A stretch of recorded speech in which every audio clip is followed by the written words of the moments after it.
Hi, good morning, dear students. So, we are going to start off our curriculum with the first topic, not for profit accounts. Very important topic.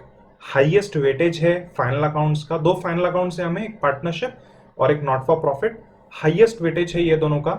15-20 marks के questions यहां से आने वाले हैं. And now students, even though this topic is a little bit technical, हम लोग ने just अभी 11th स्टैंडर्ड फाइनल अकाउंट्स किया है, तो आपको काफी इजी लगेगा ये समझना. एंड पहले इंपॉर्टेंट बड़े टॉपिक खत्म करेंगे, फिर बाकी छोटे छोटे तो इजी टॉपिक्स तो काफी है. ओके, नाउ स्टूडेंट्स, एक बहुत इंपॉर्टेंट चीज है. Before you start off with not for profit, I want you to revise 11th final accounts again. एक बार आपको फिर से रिवाइज करना है, पैरेलली करो. मतलब कि नॉट फॉर प्रॉफिट आप पढ़ो मेरे साथ अभी, और साथ में 2 घंटा 11th फाइनल अकाउंट्स डेली करो. And you have to solve every question. आपको वीडियो लेक्चर में दूंगा उसके, और पूरे पॉइंट टू पॉइंट आपको देखने, उससे आप परफेक्शन आ जाएगा. स्टूडेंट्स अच्छे से पढ़ाई करो. I want everyone to score at least 95 marks please. Okay, काफी आसान है. Let us begin.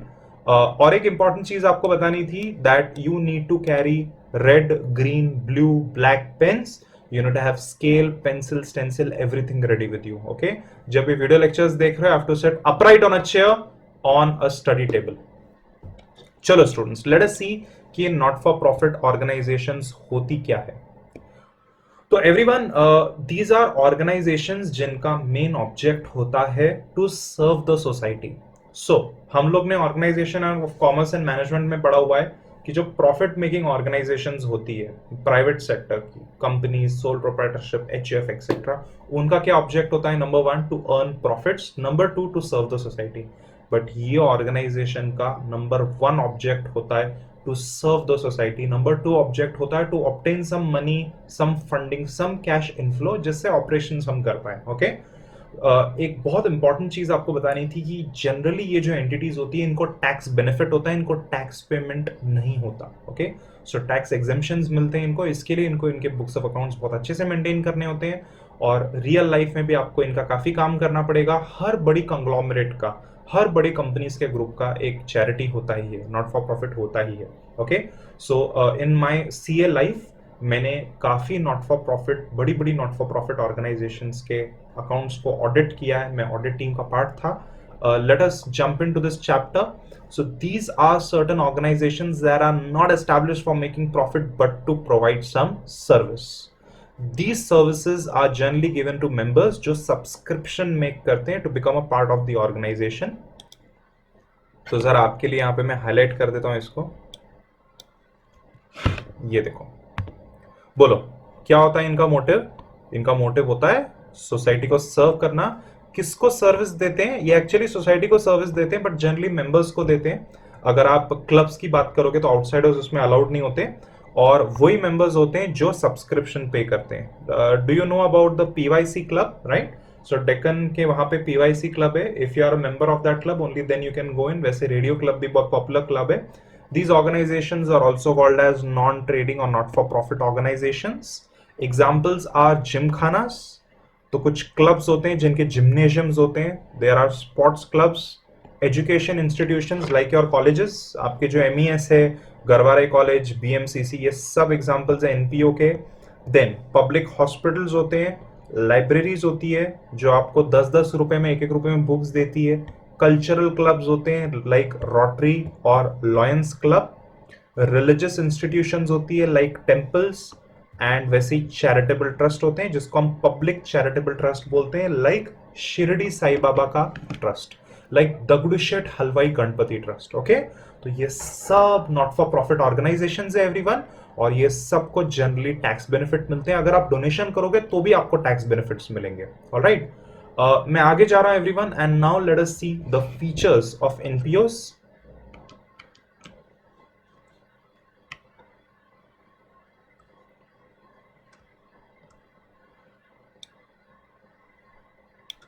ओके, तो मुझे बताना कि सबसे पहला ऑब्जेक्ट क्या है, प्राइमरी ऑब्जेक्ट क्या है. ये देखो सर, क्यों थ्योरी पढ़ रहे हैं अकाउंट्स के अंदर? अरे क्योंकि शॉर्ट नोट आते हैं ना, ऑब्जेक्टिव्स आते हैं स्टूडेंट्स.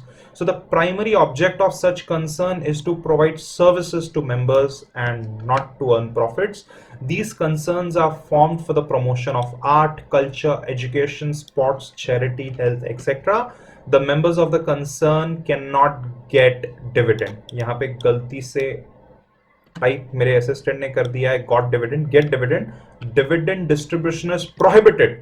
डिविडेंड किसको डिस्ट्रीब्यूट होता है भाई? अंबानीज और टाटास की जो कंपनीज होती है, जो प्रॉफिट्स कमाती है, मैन्युफैक्चरिंग करती है, सर्विस प्रोवाइड करती है, ये डिविडेंड डिस्ट्रीब्यूट करते हैं प्राइवेट सेक्टर, राइट। और यहां पे हम एनपीओज नॉट फॉर प्रॉफिट की बात कर रहे हैं, ये डिविडेंड नहीं देंगे क्योंकि आप यहां पे बिजनेस नहीं कर रहे हो, आपको लोगों को सर्व करना है। Even big big trust like Shirdi Sai Baba trust, जहां पे 100 करोड़ में 1000 करोड़ में उनके पास पैसा होता है, ये लोग भी डिविडेंड नहीं दे सकते क्योंकि आप यहां पे बिजनेस नहीं कर रहे, आप सोसाइटी को सर्व कर रहे हो, right. The management of these concerns are done by elected representatives, जैसे कि ट्रस्टीज होते हैं, जैसे कि ट्रेजरर्स होते हैं, it is governed bye elected members, board होता है डायरेक्टर्स का। These concerns prepare receipt and payment account, income and expenditure account and balance sheet. Okay, तो स्टूडेंट्स ध्यान से सुन लो, मेरे को बताना कि क्या 3 डिफरेंट अकाउंट्स के स्टेटमेंट्स ये लोग प्रिपेयर करते हैं। Number 1 receipts and payments account, number 1 students receipts and payment account, number 2 income and expenditure account and number 3 balance sheet. Okay, तो ये चीज आपको ध्यान में रखनी है, can be asked in some objective question also. Okay, ध्यान से सुन लो अभी, ये रिसीट एंड पेमेंट अकाउंट क्या होता है? तो receipt and payment account is nothing but like a cash book. इसमें जो भी पैसा अंदर आता है, आइदर कैश इन हैंड और बैंक, ये सब आप रिसीट साइड पर रिकॉर्ड करते हो। जो भी पेमेंट्स आप करते हो, एसेट खरीदते हो, एक्सपेंसेस इनकर करते हो, ये सब पेमेंट्स, कैश आउटफ्लो, ये पेमेंट साइड पर रिकॉर्ड करते हो। Alright, income and expenditure account is nothing but profit and loss account, but हम प्रॉफिट वर्ड नहीं यूज कर सकते बिकॉज हम चैरिटी कर रहे हैं। ओके, सो इसी के लिए हम प्रॉफिट एंड लॉस अकाउंट को IND, income and expenditure account बोलते हैं। डेबिट साइड पे एक्सपेंसेस, खर्चे, और क्रेडिट साइड पे सारी income, just like trading and P&L account. And of course everyone, balance sheet मतलब list of assets and liabilities तो बनानी पड़ेगी।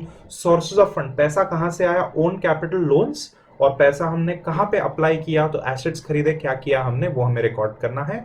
ये ऑर्गेनाइजेशन में कैपिटल को कैपिटल फंड बोलते हैं, राइट, हम कैपिटल नहीं बोलते उसको। And point number 6, capital fund is created, जैसे कि मैं बता रहा था, बाय सच ऑर्गेनाइजेशंस। कैपिटल फंड में देखते हैं क्या क्या आएगा, जो एंट्रेंस फी होती है क्लब्स की, surplus, legacies and donations which are receive for capital purposes, मतलब कि लॉन्ग टर्म इन्वेस्टमेंट के लिए उसको कैपिटल फंड में डालते हैं। एंट्रेंस फी क्या होती है? When you join a club, तो लाइफ टाइम मेंबरशिप या एंट्रेंस फी होती है, you have to pay one time and then you can enjoy the swimming pool facility or the golf course or whatever. Surpluses क्या होते हैं? It is excess of income over expenditure, जो ये not for profit entity होती है, इनको पैसा मिलता है, इनकम आता है, कुछ सेल करते हैं ये लोग या सर्विस प्रोवाइड करते हैं, तो और जो भी खर्चा करते हो माइनस करोगे तो सरप्लस मिलता है आपको। सरप्लस को बिजनेस कंसर्न्स में प्रॉफिट्स बोलते हैं। लेगेसी मतलब जब कोई पर्सन मर जाता है और उसके विल के तहत डोनेशंस होते हैं उसके प्राइवेट एस्टेट से एनपीओस को, तो उसको लेगेसी बोलते हैं। एंड डोनेशंस तो आपको पता ही है, जैसे कि मान लो अगर हनुमान मंदिर बन रहा है और मेरे पास कोई पुजारी आ गया, तो यार आई एम अ हनुमान भक्त, तो यार मैं तो डोनेशन कर दूंगा 10,000 रुपए के, तो मैं उस पर लिख के दूंगा कि ये 10,000 रुपए का सैलरी पे नहीं करोगे, कुछ खर्चा नहीं करना है, 10,000 सिर्फ हनुमान जी का जो मंदिर है उसकी ईंट के लिए आपको यूज करना है, मतलब कंस्ट्रक्शन ऑफ द टेम्पल के लिए। तो ये हो गया capital fund. Is this fine everyone? मैं आगे जा रहा हूं अभी, difference between profit organisations and not for profit organisations. जरा ये जो डिस्टिंक्शन टेबल है इसको मैं अपने चार्ट में ले लेता हूं ठीक से, so that I can mark. Alright everyone, तो मुझे बताना कि प्राइमरी ऑब्जेक्ट प्रॉफिट ऑर्गेनाइजेशन में क्या होता है? To earn profits. तो भाई यहां पे हमें पैसे कमाने, प्रॉफिट्स करने, इसी के लिए तो हम बिजनेस कर रहे हैं यार। और एनपीओ का एवरीवन ऑब्जेक्ट क्या होता है बोलो? To provide service. तो इनका अल्टीमेट गोल होता है कि यार हम जरा सोसाइटी की सेवा करें। टेम्पल बनाते हैं लोग जिनके पास पैसा होता है, खुद का लैंड बनाते हैं, लैंड डोनेट करते हैं ट्रस्ट बना के, ट्रस्ट को फिर ट्रस्ट में पुजारी को इलेक्ट कर देते हैं, कुछ रिप्रेजेंटेटिव्स को इलेक्ट कर देते हैं, उनको प्रॉपर्टी सौंप देते हैं कि टेम्पल आप रख लो यार, ट्रस्ट आप रख लो, जो भी दान पेटी में पैसा आएगा इसको अच्छे से काउंट करके इसको बैंक में जमा करो, FD करो, जब कोरोना वायरस आउटब्रेक होता है या फ्लड्स होते हैं तो डोनेशंस करो सोसाइटी को, सोसाइटी की मदद करो, गरीबों को खाना दो, लंगर दो आप, राइट। तो एवरीवन इनका ऑब्जेक्ट है सोसाइटी की सेवा करना। बट एवरीवन सेकेंडरी ऑब्जेक्ट मुझे बताना प्रॉफिट ऑर्गेनाइजेशंस का क्या होता है? सर्विस। और secondary object not for profit का क्या होता है? टू गेट फंडिंग और profits. Okay, preparation of trial balance. अब प्रॉफिट ऑर्गेनाइजेशंस जो होती है ये ट्रायल बैलेंस बनाती है, जैसे कि हमने फाइनल अकाउंट्स के चैप्टर में देखा था। ट्रायल बैलेंस के बिना एवरीवन फाइनल अकाउंट्स नहीं बना सकते। बट नॉट फॉर प्रॉफिट में क्या होता है, मेरी बात ध्यान से सुनो। Not for profit is generally run by people who want to do समाज सेवा and who are not accountants like you and I। तो इन लोग को पता नहीं होता कि टीबी कैसे बनाते हैं। तो ये लोग क्या करते हैं, जो भी पैसा आया उसको रिसीट्स में रिकॉर्ड करते हैं, जो भी पैसा गया उसको पेमेंट पे रिकॉर्ड करते हैं, छोटी सी स्टेटमेंट बनाते हैं, पैसा आया पैसा गया। Okay, so they don't prepare trial balance but they prepare receipt and payments account है। समझ में आया क्यों? और फिर हमें, आपको और मुझे रिसीट एंड पेमेंट यूज करके फाइनल अकाउंट्स इनको बना के देने हैं। तो मुझे बताना कि जो प्रॉफिट ऑर्गेनाइजेशंस होती है वो क्या क्या अकाउंटिंग स्टेटमेंट बनाते हैं। ट्रेडिंग अकाउंट बनाते हैं वो लोग, P&L अकाउंट बनाते हैं और बैलेंस शीट बनाते हैं। राइट, बनाया कि नहीं फाइनल अकाउंट्स में एवरीवन हम लोग ने ये। और जो एनपीओज होते हैं वो लोग क्या बनाते हैं, जैसे कि मैंने आपको बोला रिसीट एंड पेमेंट अकाउंट, और वो हमें रिसीट एंड पेमेंट अकाउंट और एडिशनल इन्फॉर्मेशन क्वेश्चन में देंगे और हम उनको बना के देंगे I and E account which is equivalent to trading P&L account and balance sheet just like final accounts of 11th standard जो हमने पढ़ा है। ओके, समझ में आ रहा है कि नहीं आपको? सो जो रिसीट एंड पेमेंट अकाउंट है which is nothing but cash book, उसको हम यूज करेंगे, साथ में एडिशनल इंफॉर्मेशन हमें देंगे क्वेश्चन में, और उसके थ्रू हम वो इंफॉर्मेशन यूज करके इनकम, एक्सपेंस, एसेट, लाइबिलिटीज को सॉर्ट आउट कर देंगे आईएनडी एंड बैलेंस शीट में। मुझे बताना कि जो फाइनल रिजल्ट होता है प्रॉफिट ऑर्गेनाइजेशंस में, ट्रेडिंग P&L अकाउंट में, उसको हम क्या बोलते हैं, नेट प्रॉफिट या नेट लॉस। बट जो एनपीओज में प्रॉफिट या लॉस होता है उसको प्रॉफिट वर्ड नहीं आप यूज कर सकते, तो इसी के लिए हम उसको बोलते हैं सरप्लस, मतलब excess of income over expenditure. बोलो सरप्लस मतलब क्या? Excess of income over expenditure. और डेफिसिट मतलब कि क्या? Excess of expenditure over income, मतलब एक्सपेंसेस ज्यादा और इनकम कम है। जो ओनर्स फंड होता है, कैपिटल फंड होता है, उसको प्रॉफिट ऑर्गेनाइजेशन में हम बोलते हैं कैपिटल अकाउंट, और यहां पे आप कैपिटल और सारे प्रॉफिट्स को ऐड करते हो। याद आ रहा है आपको 11th standard final accounts, we add capital less drawings plus profits. But यहां पे एनपीओज में कैपिटल फंड में एक्यूमुलेटेड सरप्लस होता है, subscriptions and donations and surpluses होते हैं which are shown by I and E account, they are transferred to capital fund just like our final accounts of 11th standard. Okay everyone, तो एक तरीके से आप देखोगे स्टूडेंट्स तो अकाउंटिंग ट्रीटमेंट में एज सच कुछ फर्क नहीं है। वहां पे भी हम trading and P&L account balance sheet बना रहे थे, यहां पे भी हम इनकम एंड एक्सपेंडिचर अकाउंट और बैलेंस शीट बनाएंगे। डिफरेंस यहां पे कि वहां पे हम trial balance additional information use करते थे, यहां पे हम receipts and payments account additional information use करेंगे।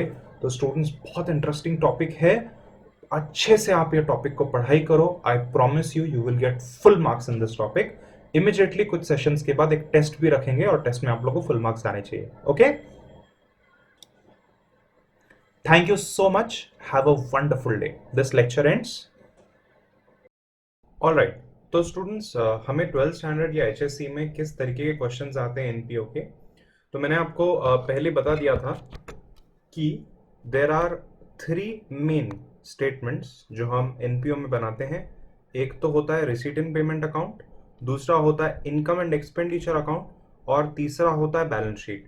अच्छा, बैलेंस शीट में there can be opening balance sheet और क्लोजिंग बैलेंस शीट। ओके, उसके बारे में 2 मिनट के बाद डिस्कस करेंगे। Now students, in HSC standard questions are that they will give you receipts and payments account. मैंने आपको कल ही बताया था लास्ट लेक्चर में कि कैसे जो लोग एनपीओ के ट्रस्टीज होते हैं या जो लोग एनपीओ को हैंडल करते हैं, जो ट्रेजरर्स होते हैं, जनरली उनको कॉमर्स का और अकाउंट्स का नॉलेज नहीं होता। तो वो लोग सारे कैश इनफ्लो और सारे cash outflow receipt and payment account में मेंटेन करते हैं। इसके अलावा उनके पास बहुत सारी रिसीट्स होती है और बहुत सारा इंफॉर्मेशन होता है, जैसे कि एफडी कौन से रेट को बनाई तो you will have to compute interest, जैसे कि कौन से दिन हमने लाइब्रेरी बुक्स का स्टॉक खरीदा है या कौन से दिन हमने स्पोर्ट्स मटेरियल खरीदा है, फिर स्पोर्ट्स मटेरियल को टूर्नामेंट पे हमने कब इशू किया। तो ये सब चीजें यूज करके, इंफॉर्मेशन यूज करके you can prepare asset ledgers, you can prepare various different ledgers and you can plot the information in your income and expenditure account and balance sheet. Tell me, जब हम final accounts बनाते थे profit making organisation की तो कैसे बनाते थे? We take 2 sides of page। जो फर्स्ट पेज है उस पर ट्रेडिंग P&L अकाउंट होता था जिसमें सारे इनकम एक्सपेंसेस नॉक ऑफ होते थे। फिर जो नेट प्रॉफिट है वो उठ के कैपिटल अकाउंट में जाता है, कैपिटल अकाउंट में ऐड होता है और बैलेंस शीट बनती है, balance sheet tallies. Exactly the same thing सिर्फ वहां पे हम ट्रायल बैलेंस से फाइनल अकाउंट्स बनाते थे, यहाँ पे रिसीट एंड पेमेंट और एडिशनल इंफॉर्मेशन से बनाएंगे. So income and expenditure account is the substitute of trading and P&L account. तो ये आपको left side of the page पे बनाना है and right side of the page पे आपको बैलेंस शीट बनानी है. Okay, so very very easy. These are final accounts questions. मैं आगे चल रहा हूं everyone, and now let us discuss in detail कि ये रिसीट एंड पेमेंट अकाउंट और इनकम एंड एक्सपेंडिचर अकाउंट होता क्या है और उनका क्या डिफरेंस है. साथ में हम बैलेंस शीट को भी ब्रीफली डिस्कस करने वाले हैं. ओके, सो ये देखो, ये वेरियस कंपोनेंट्स होते हैं बुक्स ऑफ अकाउंट्स के एनपीओ के. सबसे पहला तो रिसीट्स एंड पेमेंट अकाउंट. ये देखो, सबसे पहला तो receipt and payment account, then income and expenditure account, and then third one is balance sheet. Okay, तो चलो, I am diverting my focus to differentiation between receipts and payment and income and expenditure account. Alright students, तो सबसे पहला point आपको ध्यान में रखना है that receipt and payment account is nothing but equivalent to cash book. Tell me everyone, what is a cash book? Cash book is a subsidiary book which contains information of all cash and bank transactions. आपको याद आ रहा है कि नहीं from 11th standard? And IND account is nothing but it is equivalent to profit and loss account. Receipt and payment account contains all cash and bank transactions. जितना भी पैसा आया और जितना भी पैसा गया, तो cash and bank transactions मतलब कि सारा money inflow money outflow. And IND account का नाम ही है इनकम एक्सपेंडिचर अकाउंट, तो it contains all expenses and all incomes, expenses to the debit and incomes to the credit. Receipt and payment account contains revenue as well as capital item. Students ध्यान से सुन लो, gold mine है अभी, ध्यान से सुनो. Now you must listen. What is revenue item? Revenue item means day to day expenses and day to day income which form part of revenue statement, मतलब कि P&L account के अंदर जो जाता है. What are capital items? Capital items are long term assets which you purchase और you sell, and capital items are creation and settlement of obligations, मतलब कि लाइबिलिटीज. इन शॉर्ट, रेवेन्यू मतलब कि इनकम एक्सपेंस, कैपिटल मतलब कि related to assets and liabilities. Okay, अब मेरी बात ध्यान से सुनो. मेरा एनपीओ है और मुझे लोगों ने डोनेशंस दिया, तो डोनेशंस लोग डेली बेसिस पे देते हैं, तो ये मेरा डेली इनकम हो गया. तो ये किस तरीके का आइटम हो गया? Revenue item. Okay, on the other hand, अगर एनपीओ में बिल्डिंग क्रिएट करने के लिए, in order to create Hanuman temple, मैंने हनुमान टेम्पल का देखो एग्जांपल दिया था, मुझे बहुत सारे लोगों ने डोनेशन किया कि यार इससे आप टेम्पल बनाओ, तो बिल्डिंग क्रिएट करने के लिए जो लॉन्ग टर्म डोनेशन है वो कैपिटल डोनेशन हो गया. Did you understand everyone? वैसे ही when I make payment of salaries to the staff of NPO, then payment of salary which is on a daily basis is a revenue item.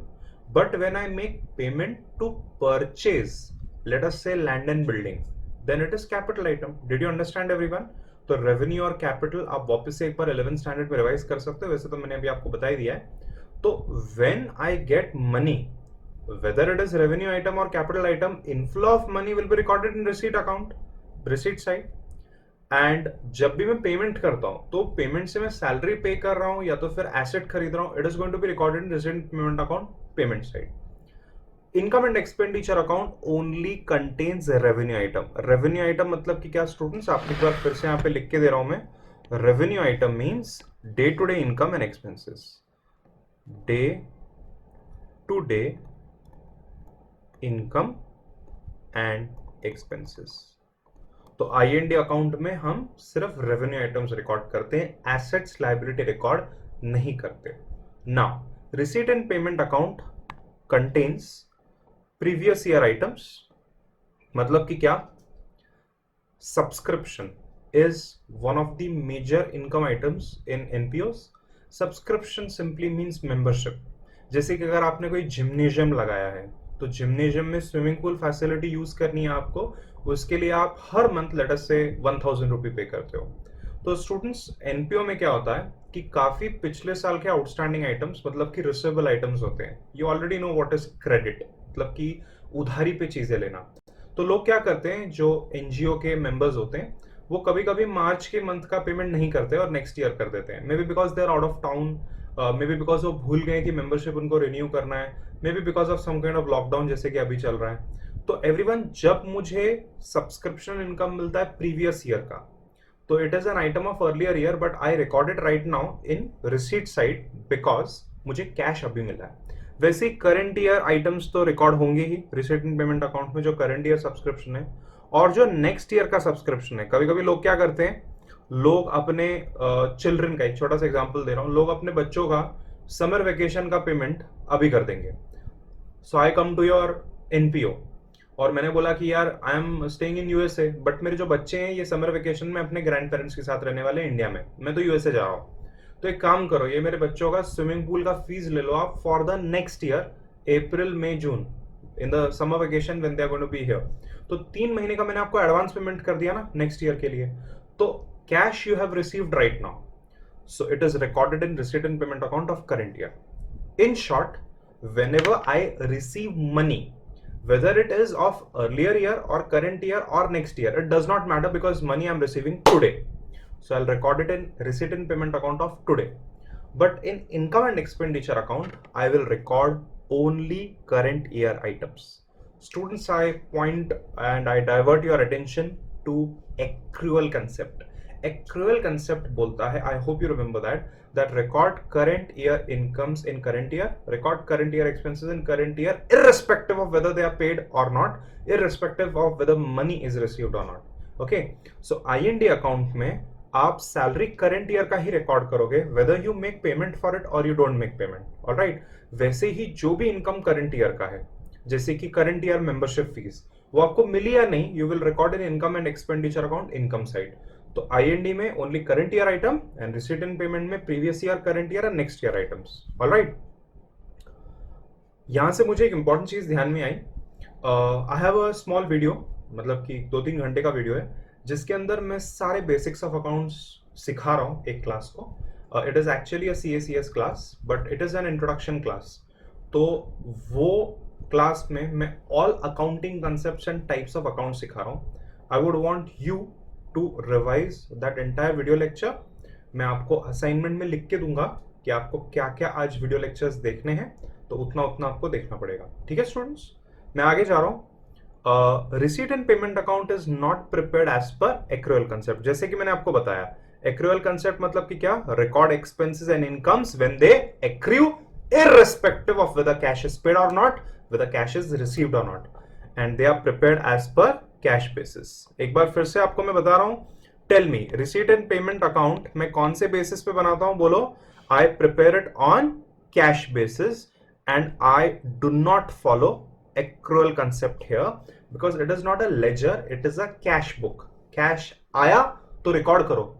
अब वो illegal money है या legal money है या पिछले साल का है या 10 साल पुराना है या 10 साल एडवांस का है, whatever it is, cash आया, you make the entry, incoming cash, cash debit, is is fine. अब moving over to IND account. IND account हम प्रिपेयर करते हैं students as per accrual concept. Accrual concept मतलब कि current year income expense current year में record करो, payments हुई है, रिसीट्स हुई है, इज इररिलेवेंट। नीचे receipt and payment account is in the nature of real account. It is just like real account. What is real account? Real account are accounts of assets. Debit what comes in, credit what goes out. Yes or no everyone? तो real account के जैसा है ये, in the nature of real account है। दूसरे और कौन से अकाउंट होते हैं बोलो एवरीवन, नॉमिनल और personal. Personal account pertaining to persons including artificial person, real account pertaining to assets, nominal account expense income account। तो मुझे बताना कि आईएनडी किस तरीके का अकाउंट है। You are right, it is nominal account. नीचे रिसीट एंड पेमेंट अकाउंट में ओपनिंग क्लोजिंग बैलेंसेस क्या होते हैं, तो रिसीट एंड पेमेंट अकाउंट में जो ओपनिंग बैलेंस होता है वो कैश और बैंक बैलेंस होता है, और जो क्लोजिंग बैलेंस होता है वो भी कैश बैंक बैलेंस होता है, राइट। आईएनडी अकाउंट में जो आपका बैलेंसिंग फिगर, जो स्टार फिगर होता है, it is either profit। oh but let us not use the word profit, okay, because हम चैरिटी कर रहे हैं, प्रॉफिट ये वर्ड गलत है। आप किसी भी गरीब से या किसी से भी डोनेशन लेके पैसा नहीं कमा रहे हो, so don't use the word profit. मन में आप सोच सकते हो प्रॉफिट, बट लिखना बोलना नहीं है। इसको हम बोलेंगे स्टूडेंट सरप्लस। ओके, तो जब क्रेडिट साइड हेवियर होती है तो सरप्लस, और जब डेबिट साइड हेवी होती है तो deficit, which is equivalent to loss in a profit making organisation. So surplus क्या होता है बोलो, it is excess of income over expenditure, and deficit क्या होता है, excess of expenditure over income. अब याद रखना, when you prepare income and expenditure account in my class with me, तो हम सरप्लस डेफिसिट ब्रैकेट में लिखेंगे और हम उसको क्या बोलेंगे, excess of income over expenses, और excess of expenses over income. This is a professional way of writing it. Receipt and payment account क्यों यूजफुल है, बिकॉज उसके बेसिस पे आप IND अकाउंट और क्लोजिंग बैलेंस शीट बनाते हो। What is closing balance sheet? Closing balance sheet means 31st March, जब आपका ईयर खत्म होता है वो वाली बैलेंस शीट। और मुझे बताना कि IND किसके लिए यूजफुल होता है। Again it is useful in preparing closing balance sheet. Again what is closing balance sheet? 31st March की बैलेंस शीट। क्यों सर, ऐसा कैसे, how is IND helpful? Because IND में डियर स्टूडेंट सरप्लस या डेफिसिट आता है ना, उसको हम उठा के कैपिटल फंड में ऐड या लेस करते हैं बैलेंस शीट में, उसके बिना बैलेंस शीट नहीं बन सकती ना। तो रिसीट एंड पेमेंट अकाउंट और IND का मैंने एक छोटा सा फॉर्मेट यहाँ पे बनाया हुआ है, डिटेल्ड फॉर्मेट में आपको भी दिखा रहा हूँ। तो tell me students, receipt and payment account debit side पे ओपनिंग बैलेंस क्या होता है, ओपनिंग कैश या ओपनिंग बैंक बैलेंस। एंड जैसे कि मैंने आपको बताया, receipt and payment is a real account, debit what comes in, credit what goes out. तो फॉर्मेट जब आप बनाओगे तो ये पूरे आपको एरो बना के ले लेने हैं। Is this fine everyone? So R&P account debit side opening balance cash या बैंक का होता है, देन आप डेबिट साइड पे सारे इनफ्लोज रिकॉर्ड करते हो, क्रेडिट साइड पे सारे outflows, debit what comes in, credit what goes out. Closing balance, again closing bank या कैश बैलेंस होता है, जो हम क्रेडिट साइड लास्ट लाइन पे लिखते हैं। Moving on to IND account. IND account बहुत इजी है, debit all expenses and losses, credit all incomes and gains. And जो भी आपका स्टार फिगर आ रहा है, बैलेंसिंग फिगर आ रहा है, वो अगर डेबिट साइड पे आ रहा है तो क्रेडिट बैलेंस है, इसको हम सरप्लस बोलेंगे, excess of income over expenditure. मैंने जानबूझ के डेफिसिट नहीं लिखा है क्योंकि वो कुछ ही क्वेश्चन में आता है, उससे फालतू में फॉर्मेट में कंफ्यूजन होता है। तो डेबिट साइड पे जैसे कि हम लिखते थे फाइनल अकाउंट्स में टू नेट प्रॉफिट, वैसे यहाँ पे लिखना है to excess of income over expenditure into bracket surplus. I hope the format is absolutely okay. थोड़े से और डिटेल्स में भी जाएंगे। बिफोर वी डू दैट, मैंने अभी तक आपको जो सिखाया है, right from point 1 definition of NPO, आपको पता है ना आपको क्या करना है। You have to pause, you have to hit the pause button in the video at each screen and you have to note down everything. Note down किया क्या डियर स्टूडेंट्स? नहीं किया तो पॉज करो, go back to the first slide, pause करो and note down each and everything. Is this fine everyone? Normal notebook में आप note down करो। और ये देखो, आपको पता है ना, ये मैंने मेगा चार्ट बनाया हुआ है, एक बहुत बड़ी शीट पे मैंने ये सब हैंड राइट किया हुआ है स्टाइलस से अपने, तो आप भी ऐसे एक बड़ी शीट बना के उसमें सब नोट डाउन कर सकते हो। So please note down, I am waiting for you. Pause करो, नोट डाउन करो। अगर आपने कर दिया तो let us proceed ahead. We are now moving over to balance sheets. अब स्टूडेंट्स, NPO में होता क्या है कि काफी बार क्वेश्चन में इंफॉर्मेशन ठीक से दिया नहीं होता। सर क्या इंफॉर्मेशन नहीं दिया होगा? ये इंफॉर्मेशन नहीं दिया होता कि कैपिटल फंड का ओपनिंग बैलेंस कितना है, मतलब लास्ट ईयर का बैलेंस कितना है, कौन से एसेट्स हमारे पास है, उनका बैलेंस क्या है, कितना land building plant and machinery equipment, ground को लेवल करने के लिए रोलर्स, ये सब कितने हैं हमारे पास, स्पोर्ट्स मटेरियल कितना है, ये सब दिया नहीं होता क्वेश्चन में। तो आपको क्या करना है कि आपको क्वेश्चन में ये देखना है कि ओपनिंग बैलेंस शीट दी हुई है क्या। Sir what is opening balance sheet? Very easy everyone, हमारा बुक्स ऑफ अकाउंट्स कौन से पीरियड का होता है? 1 अप्रैल टू 31 मार्च। तो जो 1 अप्रैल की बैलेंस शीट होती है उसको हम बोलते हैं ओपनिंग बैलेंस शीट, मतलब कि लास्ट ईयर की closing balance sheet. Last year को जो बैलेंस शीट में 31 मार्च में फिगर होता है वही तो 1 अप्रैल को कैरी फॉरवर्ड होता है ना। छोटा सा एग्जांपल देता हूँ, मान लो कि हमारे पास सर्जिकल इक्विपमेंट है, हॉस्पिटल है, सर्जिकल इक्विपमेंट है 10 लाख के, तो 10 लाख का लास्ट ईयर का 31 मार्च का क्लोजिंग फिगर है, तो ये साल का ओपनिंग फिगर होगा। लाइक फॉर एग्जांपल, अगर 31 मार्च 2020 को मेरे पास कैश इन हैंड था 5 लाख, तो 1 अप्रैल 2020 को कितना बैलेंस होगा? 5 लाख। अगले दिन 5 लाख ही बैलेंस होगा ना, तो उसको हम बोलते हैं ओपनिंग बैलेंसेस। ओके, तो ओपनिंग बैलेंस शीट मतलब कि पिछले साल की बैलेंस शीट, जिसको हम 1 अप्रैल करके लिखेंगे। ये बैलेंस शीट बहुत जरूरी होती है। ये बैलेंस शीट से हमें कैपिटल फंड का ओपनिंग स्टार फिगर मिलता है। कैपिटल फंड को फाइंड आउट करने के लिए बैलेंस शीट आपको बनानी पड़ेगी, और ये बैलेंस शीट में बाकी एसेट्स लायबिलिटी आइटम्स के फिगर्स दिए होते हैं। Okay, so tell me what is opening balance sheet? जैसे कि मैंने आपको ऑलरेडी बता दिया है, opening balance sheet is last year's balance sheet as on 31st March last year, as on 1st April this year. This is used to find out capital fund. और दूसरी balance sheet कौन सी होती है, which is a part of fair answer, closing balance sheet, जो ये साल की 31st मार्च की बैलेंस शीट है। It is current year's balance sheet as on 31st March which tallies. तो ये बैलेंस शीट टैली होनी चाहिए आपके क्वेश्चन में। तो ये देखो डियर स्टूडेंट्स, मुझे बताना ओपनिंग बैलेंस शीट का क्या डेट होता है, 1 अप्रैल। और यहाँ पे ओपनिंग कैपिटल फंड और लाइबिलिटी होती है और ओपनिंग एसेट्स होते हैं। और क्लोजिंग बैलेंस शीट कौन सी तारीख की होती है, 31st मार्च। यहाँ पे closing capital fund and liabilities होती है और क्लोजिंग एसेट्स भी यहाँ पे होते हैं। तो ये बैलेंस शीट आपकी क्वेश्चन में टैली होगी and that will be the end point of your NPO answer. Okay, सब लोग ने नोट डाउन कर दिया, जो भी मैं यहाँ पे दिखा रहा हूँ सबने नोट डाउन किया, नहीं किया तो please note down, I will wait for you. Alright dear students, so we are now moving over to certain details on receipts and payments account.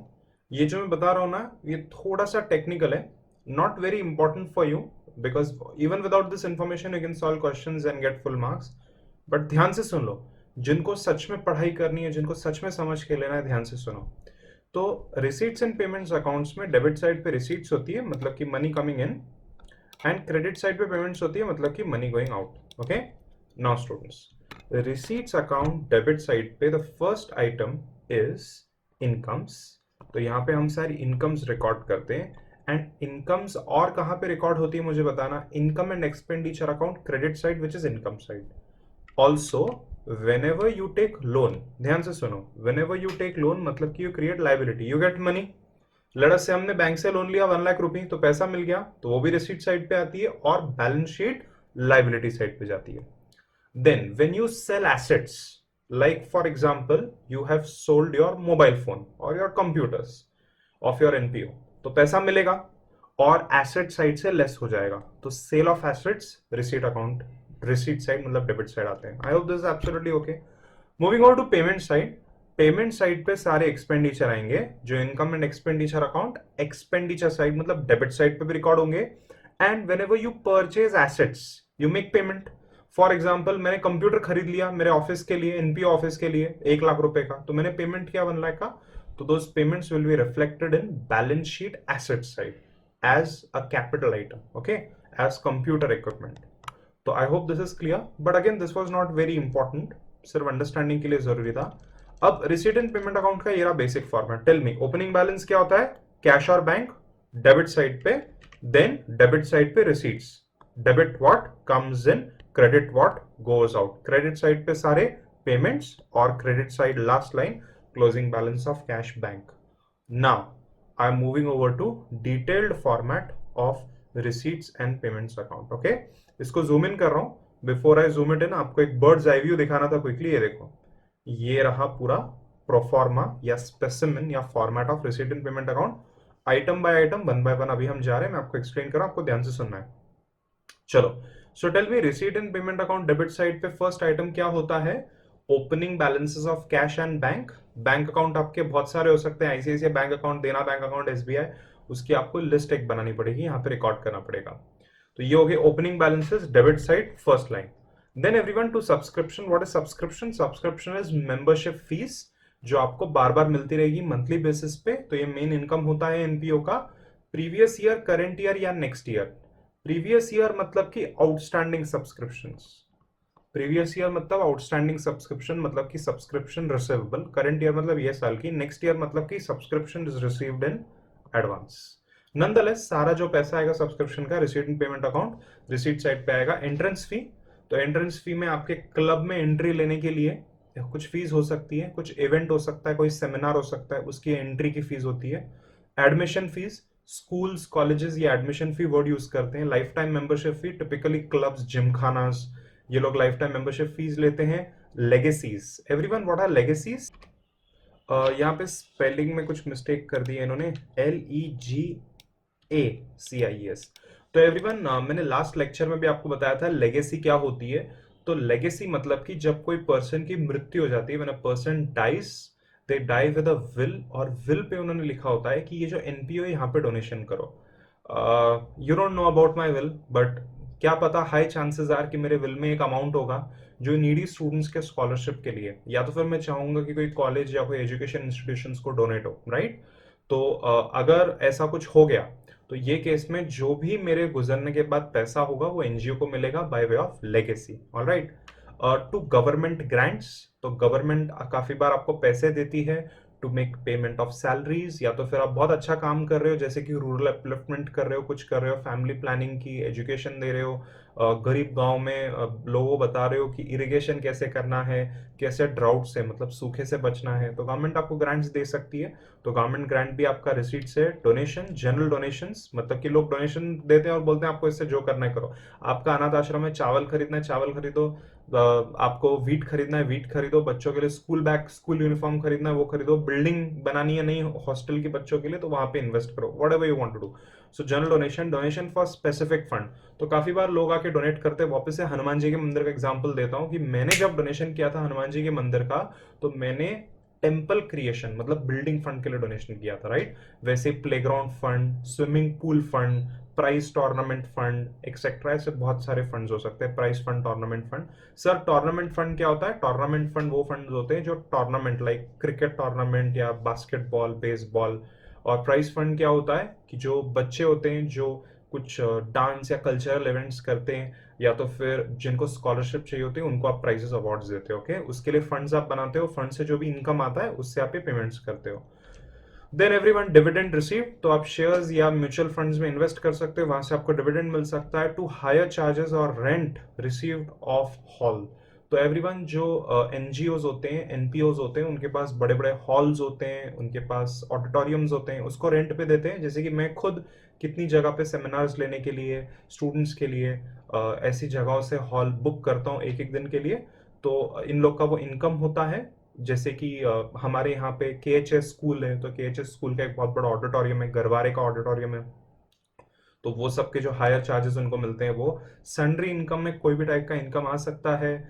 इसमें आपने कहीं इन्वेस्टमेंट किया है, इन्वेस्टमेंट का इनकम आ सकता है। आपके अनाथ आश्रम के अंदर बच्चों ने कुछ राखी बनाई है, पेपर राखी, और उसको हमने सेल किया है, पेपर बैग्स बनाए उसको सेल किया है। जो ब्लाइंड स्कूल्स होते हैं वहाँ पे कैंडल्स बनाते हैं, उसको सेल करते हैं, और फिर बच्चों के वेलफेयर के लिए पैसा इन्वेस्ट करते हैं, तो ये सब सन्ड्री इनकम्स में आएगा। सेल ऑफ ओल्ड मटेरियल, पुराना कबाड़ रद्दी होता है, टूटा फूटा टेबल चेयर होता है, that. Sale of old newspaper, scrap, तो स्क्रैप होता है जब कुछ कंस्ट्रक्शन होता है फर्नीचर का या तो फिर बिल्डिंग का, तो बहुत सारे आयरन रॉड्स पड़े होते हैं फर्नीचर के कंस्ट्रक्शन में, सॉडस्ट बाहर निकलता है, तो ये सब स्क्रैप में आ जाएगा। To miscellaneous receipts, again miscellaneous receipts में कोई भी आइटम आ सकता है जो हमने ऊपर नहीं लिखा हुआ है, जैसे कि मैंने आपको बताया। टूर्नामेंट रिसीट्स, तो हम टूर्नामेंट अरेंज कर सकते हैं, बैडमिंटन, क्रिकेट टूर्नामेंट में पार्टिसिपेट करने के लिए वेरियस टीम्स हमें पेमेंट करती है, 10,000, 20,000 रुपया, 1,000, 2,000, उसके रिसीट्स हो सकते हैं। या तो टूर्नामेंट खेलते टाइम हम सीट्स को सेल कर सकते हैं 100, 200, 500 में। क्रिकेट फी, अगर आपने कोई क्रिकेट टूर्नामेंट रखा है तो। टू ट्यूशन फीस, सो जब आप बच्चों को सिखाते हो स्कूल्स कॉलेजेस में तो स्टूडेंट्स आपको पेमेंट करते हैं। To term fees, again school colleges term wise जब पेमेंट लेते हैं, मंथली, क्वार्टरली या हाफ ईयरली या सेमी एनुअली, तो वो टर्म फीस आती है। To collection of fine, imagine करो कि जिम्नेशियम है और जिम्नेशियम में रूल है कि लेट अस से कि जो स्टीम है, जो सोना है, वहां पे आपको अपने कपड़े नहीं हैंग करने, कपड़े हैंग किया तो 100 का फाइन हो जाएगा, तो आपने हैंग कर दिया। बाथरूम में स्मोकिंग अलाउड नहीं है, आपने स्मोकिंग कर दिया आपके गोल्फ कोर्स में, तो देन एवरीवन कुछ फाइन्स आपसे कलेक्ट हो सकते हैं, वो उनका इनकम हो जाएगा। लॉकर रेंट, आप लॉकर्स लेते हो जिम्नेशियम, स्विमिंग पूल्स में, उसका रेंट। एग्जाम फीस जो स्टूडेंट से आप कलेक्ट करते हो स्कूल कॉलेजेस में। तो स्टूडेंट्स ये जो फॉर्मेट है, ये सारे आइटम मैंने एचएससी की हमारी जो बुक है वहां से लिया है। प्लीज नोट कि मैं एचएससी बुक के हिसाब से सिखा रहा हूँ ताकि आपको फुल मार्क्स आए, क्योंकि यही सब एग्जैक्टली एग्जाम में आता है, ऑलराइट। इसके अलावा मैं अपने नोट्स में कुछ मेरा भी एडिशंस करके रखता हूँ। तो ये हो गए receipt side. I hope you can see the birds eye view. अब मैं जरा जूम इन करके आपको पेमेंट साइड दिखाता हूँ, ओके। तो स्टूडेंट्स एक चीज नोट करना, ये हमेशा करो कि यार रिसीट साइड पे मैंने ऊपर ओपनिंग बैलेंस लिखा है, तो opposite side of payments blank छोड़ना है। रिस्पेक्ट द ओपनिंग बैलेंस, ठीक है कि नहीं? ओपनिंग बैलेंस को रिस्पेक्ट करो, उसके साइड पे कभी कुछ लिखना नहीं, वो एरियाज आपको ब्लैंक छोड़ देने। चलो एवरीवन, अब हम चले जा रहे हैं पेमेंट साइड पे और देखते हैं कि पेमेंट साइड पे क्या क्या आइटम्स आते हैं। सबसे पहले तो एवरीवन आप सैलरीज का पेमेंट करोगे, राइट। आपकी जो एनजीओ है वहां पे जो लोग काम करते हैं, वॉलंटियर्स भी होते हैं जो फ्री में काम करते हैं, जैसे कि आप और मैं, हम कभी वॉलंटियर कर सकते हैं ऐसी जगहों पे। बट काफी सारे लोग होते हैं जो एजुकेशनली क्वालिफाइड होते हैं, अकाउंटेंट्स होते हैं, वैसे डॉक्टर्स होते हैं, जो एनिमल रेस्क्यू सेंटर्स होते हैं, वेट्स होते हैं वहां पे, तो यार उन्होंने अपना करियर सैक्रिफाइस किया है, तो उनको खाने के लिए और रेंट पे करने के लिए तो पैसा आपको देना है कि नहीं, तो सैलरीज पे करनी पड़ती है। तो एवरीवन, प्रीवियस ईयर की सैलरी मतलब कि आउटस्टैंडिंग सैलरीज मतलब कि सैलरीज पेबल, तो ये भी आ जाएगा पेमेंट में। करंट ईयर का तो आएगा ही, और नेक्स्ट ईयर का मतलब कि सैलरीज पेड इन एडवांस। अभी नेक्स्ट ईयर ये आपकी टेक्स्ट बुक में नहीं दिया 12th की, बट नेक्स्ट ईयर का भी आप सैलरी पे करते हो, जैसे मैं भी बहुत बार करता हूँ यार, ये साल भी मैंने किया है। फरवरी मार्च में एम्प्लॉइज बोलते हैं कि सर हमें थोड़ा लोन चाहिए, थोड़ा एडवांस सैलरी चाहिए, तो उनको आप दे सकते हो, तो वो पेमेंट साइड पर रिकॉर्ड हो जाएगा। Rents, rates and taxes again previous year का हो सकता है आउटस्टैंडिंग, करंट ईयर का हो सकता है, या नेक्स्ट ईयर का पेड इन एडवांस हो सकता है। Okay, printing, stationery, general expenses तो आपको पता ही है, मतलब miscellaneous office expenses, interest on bank loan, loan लिया उसके ऊपर आप इंटरेस्ट पे कर रहे हो, electricity charges, what are audit fees. Audit fee मतलब कि जो चार्टर्ड अकाउंटेंट्स होते हैं, जो आपका बुक्स ऑफ अकाउंट्स चेक करके ऑडिट करते हैं, वो फीस चार्ज करते हैं।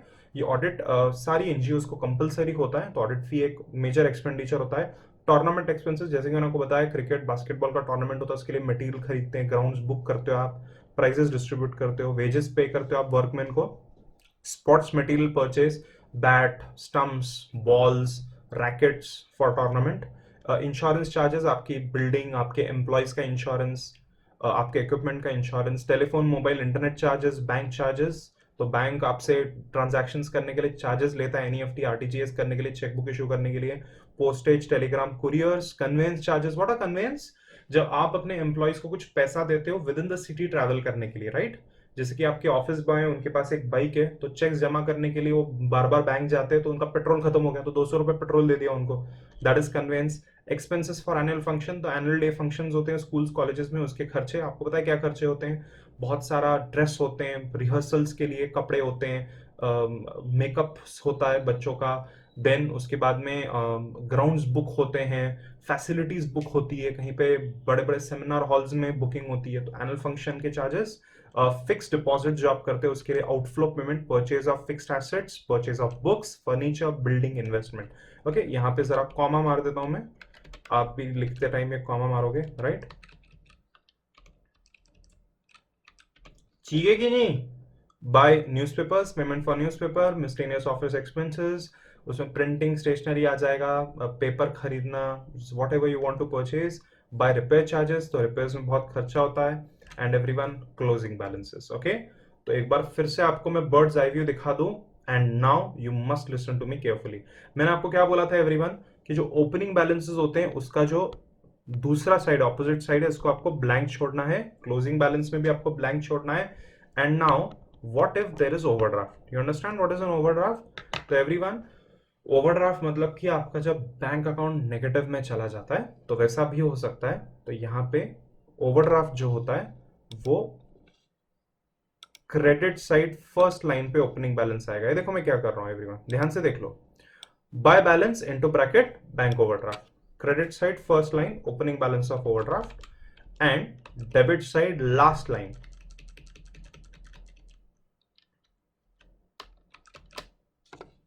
to balance carried down into bracket bank overdraft. Did you understand everyone? तो एक बार आपको पूरा फॉर्मेट टॉप टू बॉटम फिर से दिखाता हूं, so that you can note down. ये देखो students, this is the format. चलो आपको भी नोट डाउन करना पड़ेगा। हाँ, इतना आपको दिख जाएगा, राइट?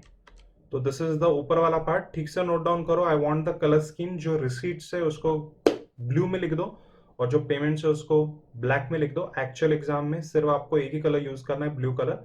अभी बस हम डिमार्केशन क्लास में करते हैं। ओपनिंग बैलेंसेस ग्रीन में, क्लोजिंग बैलेंस ग्रीन में, और जो नेगेटिव बैलेंसेस है मतलब ओवरड्राफ्ट, और रेड में ओपनिंग क्लोजिंग। ओके, और ये रहा नीचे का portion. So I hope this is absolutely okay. Finally last line पे आप लिख दो टोटल। Done everyone? तो ये रहा रिसीट्स एंड पेमेंट अकाउंट का फॉर्मेट। छोटा सा मैंने आपके लिए एग्जांपल यहाँ पे देखो क्रिएट किया हुआ है, और ये एग्जांपल अभी आपको नोट डाउन करना है। Just pause the screen, note down this example, and then उसको सॉल्व करते टाइम देखो कैसे मार्किंग करनी है। चलो let us start everyone.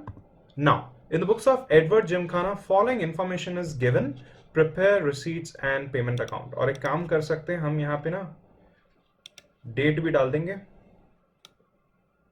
Alright, so as on 31st March 2021। Okay, so students यहाँ पे उन्होंने ओपनिंग बैलेंस ऑफ कैश और ओपनिंग बैलेंस ऑफ बैंक दिया हुआ है। बोलो ये कहाँ पे रिकॉर्ड होता है? आपको हाथ में पेंसिल ले लेनी है और फिर नोट डाउन करना है। हमेशा जब भी क्वेश्चन सॉल्व करते हो पेंसिल से आपको मार्किंग करनी चाहिए क्वेश्चन में। So opening balance of cash and bank is recorded on receipts and payment account debit side, you can also call it receipt side. Okay, तो अगर आपको चाहिए तो आप ये डेबिट की जगह पे यहाँ पे आर लिख सकते हो। सब्सक्रिप्शंस ऑफ करंट ईयर मेरा रिसीट्स है आर, एंट्रेंस फी मेरा रिसीट है R, life time membership fee receipt है, मिस्टिनियस रिसीट्स रिसीट है, सैलरीज ये मेरा पेमेंट है, salaries of current year last year payment है। Now students please listen to me carefully. Last year की salary अभी पे की है, करंट ईयर की अभी पे की, क्या फर्क पड़ रहा है? आपके कैश अकाउंट बैंक अकाउंट से तो पैसा बाहर जा रहा है अभी। Then everyone, printing and stationery expenses ये पेमेंट है, जनरल एक्सपेंसेस ये पेमेंट साइड पे आएगा, रिपेयर्स ये पेमेंट साइड पे आएगा, closing balance of cash and closing balance of bank ये पेमेंट साइड लास्ट लाइन आएगा। ये दोनों आइटम फर्स्ट लाइन आएंगे और ये दोनों आइटम्स लास्ट लाइन। ओके, तो अगर आपने क्वेश्चन लिख दिया तो आपको फटाफट जरा मैं क्वेश्चन सॉल्व करके देता हूं।